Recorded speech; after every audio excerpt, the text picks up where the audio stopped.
Salut, c'est Trado. Je suis content de vous retrouver pour la mise à jour de l'analyse technique de l'or et de l'argent libellé en euros et en dollars. Et exceptionnellement aujourd'hui, pas de nouvelles, pas d'actualité parce que j'aimerais revenir sur quelque chose, une critique que l'on fait à l'or, hein. J'en ai fait les frais récemment sur Twitter et on me disait, enfin, c'était pas bien méchant, c'était même très, très gentil, c'était une interrogation. On me disait, mais Trado, t'es bien gentil avec ton or.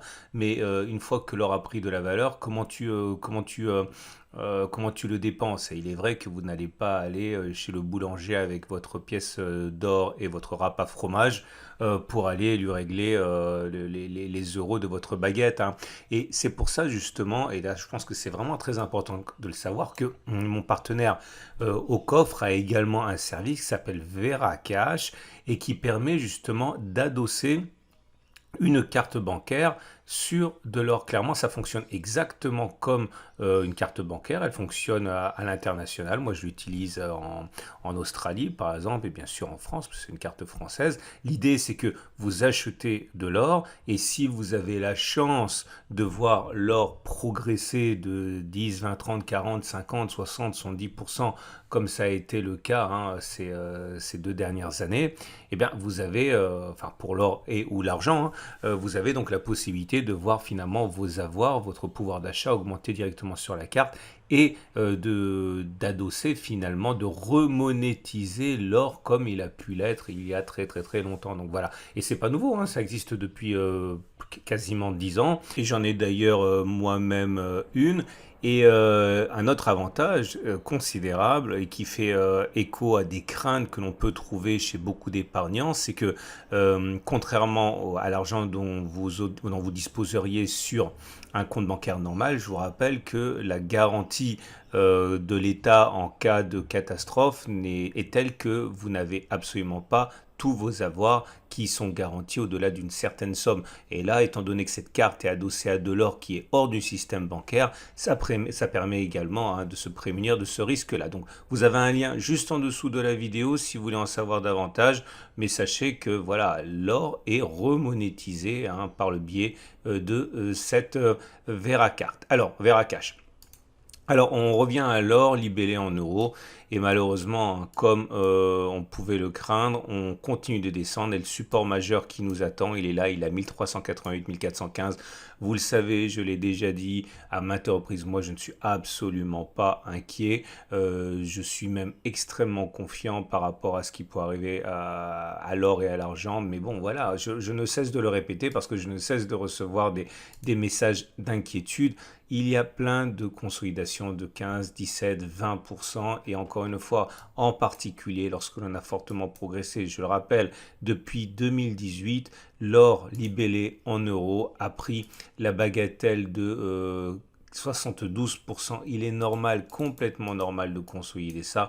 Et pour l'instant, si on utilise les retracements de Fibonacci, le retracement est mineur. On n'a même pas retracé la moitié du chemin qu'on a parcouru à la hausse. Donc c'est complètement normal, hein. Alors, il est vrai que si vous avez investi en une fois en haut, vous n'êtes pas très content et c'est normal. Et c'est pour ça que je maintiens depuis des années que la bonne façon d'investir dans l'or et dans l'argent, c'est la méthode d'accumulation rationnelle, d'acheter un peu sur chaque support pour profiter des consolidations, pour faire baisser votre coût d'acquisition. Mais voilà, c'est sûr que si vous avez acheté depuis les sommets, vous n'avez cure de ce que je dis et vous voyez simplement que l'or a perdu 18%. Il pourrait même perdre jusqu'à 20% et même encore plus, mais c'est normal, c'est pas la première fois. Alors, le prochain support majeur, la prochaine zone d'accumulation rationnelle est à 1388-1415 pour moi. On a une résistance qui s'est créée sur les 1456-1464 qui vont être difficiles à passer parce que c'était une zone de support. Ok, et quand un support casse, et généralement il joue un rôle de résistance, comme ça a été le cas ici, vous voyez, pour ce support hebdomadaire qui a cassé, et qu'une fois qu'il a cassé, eh bien, il joue un rôle de résistance. Donc, dans l'état des choses actuellement, la tendance de long terme est baissière, puisqu'on est en dessous de la M200 qui descend.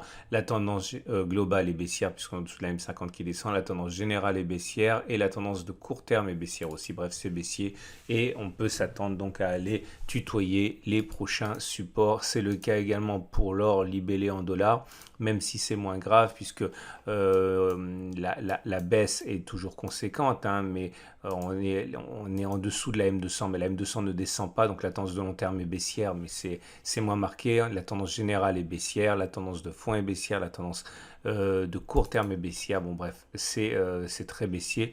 Un retour sur le support des 1673-1687 me semble également envisageable. C'est notre prochaine zone d'accumulation rationnelle. Là, si on regarde le chemin qui a été perdu depuis les sommets, on peut comptabiliser une baisse de un peu moins de 17,8%.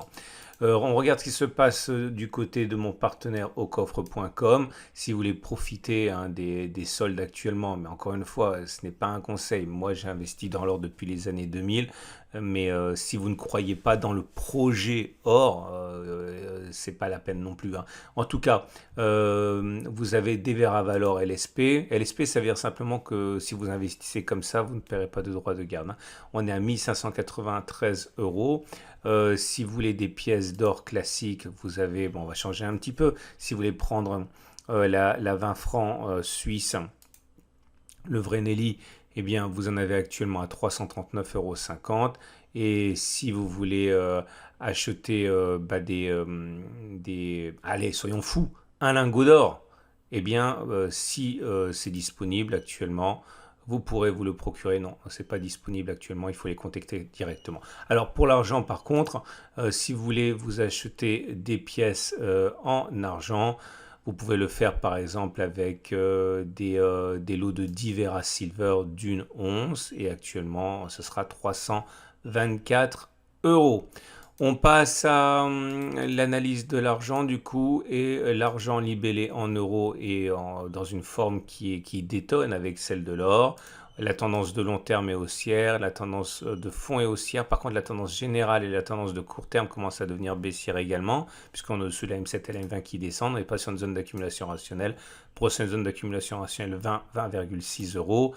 Et pour l'argent libellé en dollars, c'est pareil, il y a un petit coup de mou. Même si la tendance de fond est haussière, même si la tendance de long terme est haussière, la tendance de court terme et la tendance générale sont baissières. Prochain support et prochaine zone d'accumulation rationnelle, 24,8. Voilà, j'espère que cette vidéo vous aura servi. Je vous invite à regarder si vous êtes intéressé, hein, ce produit qui, encore une fois, je le répète, hein, remonétise l'or et coupe l'herbe sous le pied de ceux qui pensent qu'on ne peut pas utiliser l'or. Bien au contraire, les avoirs sur votre or grossissent, les avoirs sur votre carte grossissent à mesure que l'or prend de la valeur avec cette carte. Voilà, je vous souhaite une excellente journée et je vous dis à samedi pour la mise à jour.